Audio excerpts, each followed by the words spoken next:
What's up, guys? Today I'll be going back and re-reviewing the medic rifle in Battlefield 1 called the Selbstlader 1906 Factory after the February 14th winter patch changed it up significantly. As you may recall, if you've seen my previous video, I was not very fond of the weapon pre-patch, so we'll see where it stands today after looking at the revised statistics. First things first, there's only one variant of this weapon, and it's called the Factory, which theoretically allows for faster recoil reset, but I'll get to this. There is some quirks in the stats that sort of changed it up. I'll get to this in a minute. In terms of the sights, you only have iron sights to work with. I'll discuss optimum strategies when using the weapon and break down the numbers to give you a better understanding of the weapon. You have to be medic kit rank 10 to unlock the weapon, and you need to spend 200 war bonds. Let's get to the stats.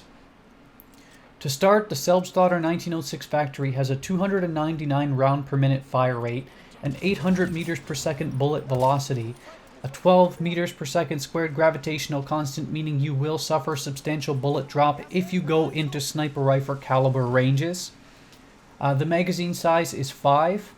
In terms of reload speeds, it will take you 3.07 seconds to reload the weapon from completely empty, and that was upped by about 0.2 seconds in the latest patch, which is strange because this reload speed and how slow it was actually a big detriment to the weapon pre-patch, so adding time to it, it's a little bizarre, I suppose. But because of the strip clip reload style, you'll want to reload after a single round fired, perhaps 2, or reload when it's completely empty to minimize reload times. You can add a bayonet, but it will negatively impact how fast you can raise your weapon to a fire-ready position after sprint, so again, completely subjective depending on your aggression and play style. Of note, you're going to see in the footage in the background that the empty reload is bugged. That's why he's not making contact with the weapon and somehow still reloading it. But as of the time I make this video, February 21st, I'm not too sure if it will be patched or not in CTE and coming up. So just so you know in the footage, be aware of that issue.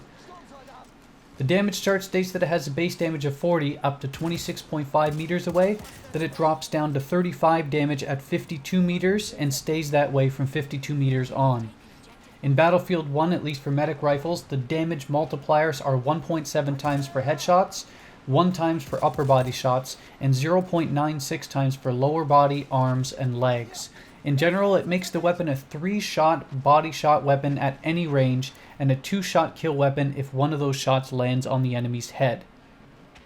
In terms of recoil, the 1906 has 0.9 degrees of vertical recoil and 0.1 degrees of horizontal recoil both to the left and to the right. Of note, in comparison to the auto-loading 8 Marksman and the Selbstlader M1916, it has comparable vertical recoil, but substantially better horizontal recoil at 0.1 here versus 0.2 and 0.3 for the others. Interesting to note, because of the winter patch, I addressed this earlier, the factory variant's recoil decrease rating of 6, which was better than other weapons, was actually dropped to 4, matching other weapons now. So it doesn't have that distinctive recoil decrease trait of a factory variant anymore, which is actually quite strange considering that basically that variant is the reason why you would probably choose it to begin with. It's a bit strange.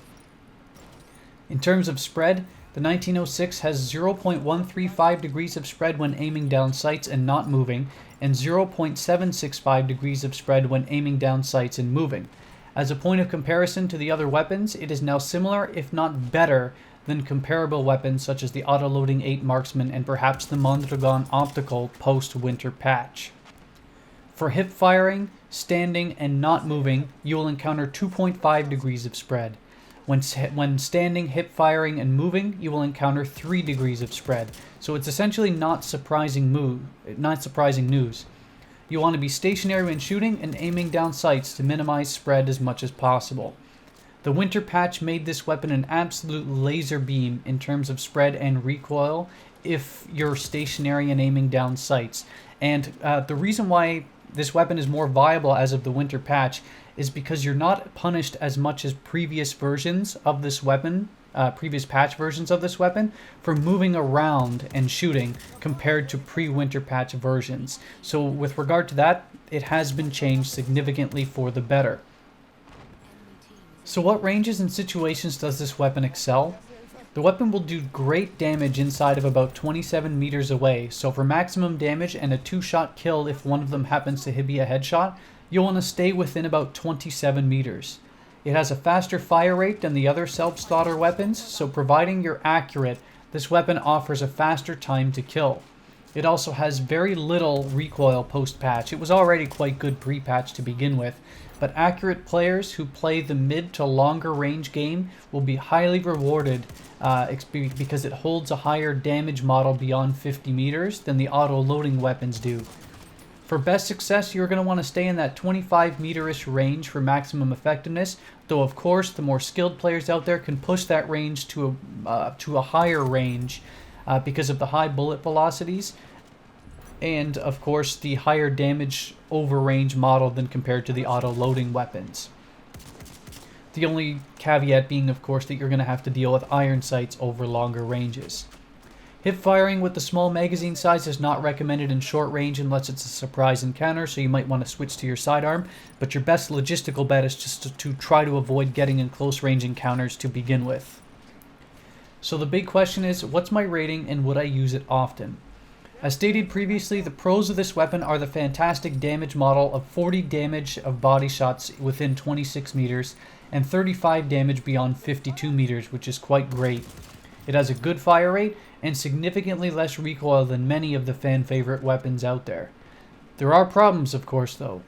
Despite being a laser beam with similar spread stats to other weapons that it was behind previously and was the main reason why I did not give this weapon a favorable review in the first place, it still only has that 5-round magazine size, which will limit you if you're a more aggressive player. That's just how it's going to be. It's not a jack-of-all-trades, all ranges and situations weapon as many people wish it to be because you had to wait till level 10 to unlock it, so you have to be aware of that. The reload speed is relatively slow as well, taking 3 seconds to reload when empty. So if you're playing a more conservative style away from the direct front lines, allowing yourself time to reload, which you will be doing a lot, it is now an incredibly accurate monster for 1 versus 1 encounters. Though you should always try to avoid 1-on-2 encounters to begin with as a player, they still happen, and even if the encounters are staggered, if you're shot more than 3 rounds to kill the first guy, you'll need to switch to a sidearm to finish the second guy, but if he's at farther range, say 25 meters or so, you'll be at a disadvantage versus someone with a larger magazine size.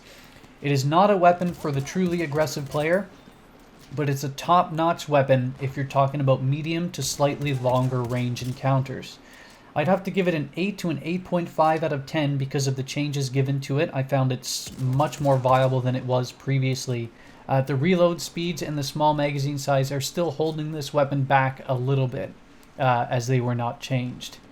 If you enjoyed the video, please leave a like, share it if you feel someone would enjoy, and subscribe if you'd like to see more. Thanks, YouTube.